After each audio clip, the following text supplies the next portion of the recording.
Now take the vehicle out for a drive. You want to, of course, go on the highway, find a flat spot, let go of the steering wheel, and see if it pulls hard, to the right or left, meaning an alignment problem, or see if the steering wheel is shaking, meaning off balance or bent rims. Look for damage to the hubcaps or rims to see if it's hit a curb. Listen for howling sounds coming from the wheels, which means bad wheel bearings. Aim for another bad spot of the road with lots of potholes or cracks. Listen for noises coming out of the front end, which could be bad ball joints, bad shocks or struts, and it could be just simple things like bad stabilizer links, which are cheap and easy to change. Also be aware of noises coming from the rear end. Some cars have stabilizer links in the rear end, and of course they all have shocks.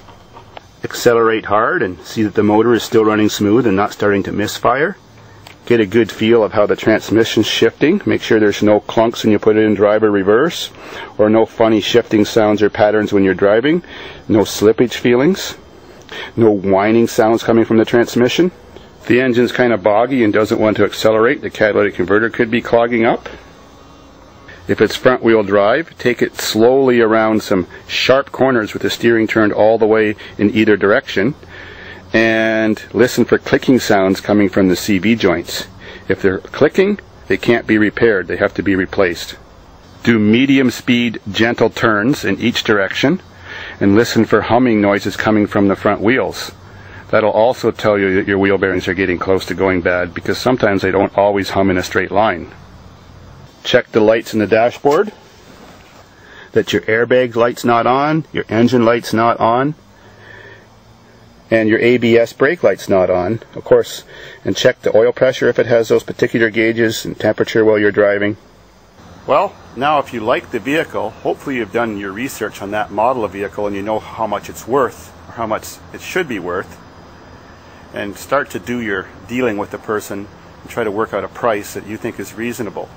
If you buy a car from a car dealer, you're likely paying $1,000 more or more than you could get it for privately or for some other kind of deal like that. And you're paying more taxes and fees, but you might actually get a warranty, so sometimes that's worth the extra money. You can also find out if the vehicle still has some factory warranty on it or extended warranty someone may have purchased.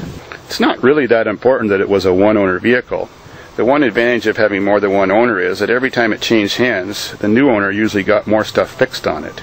Sometimes one-owner vehicles have so many things lacking in repair.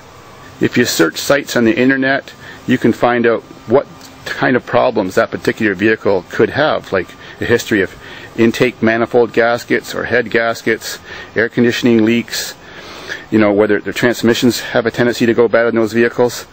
So learn all those things first, then take a look and ask questions.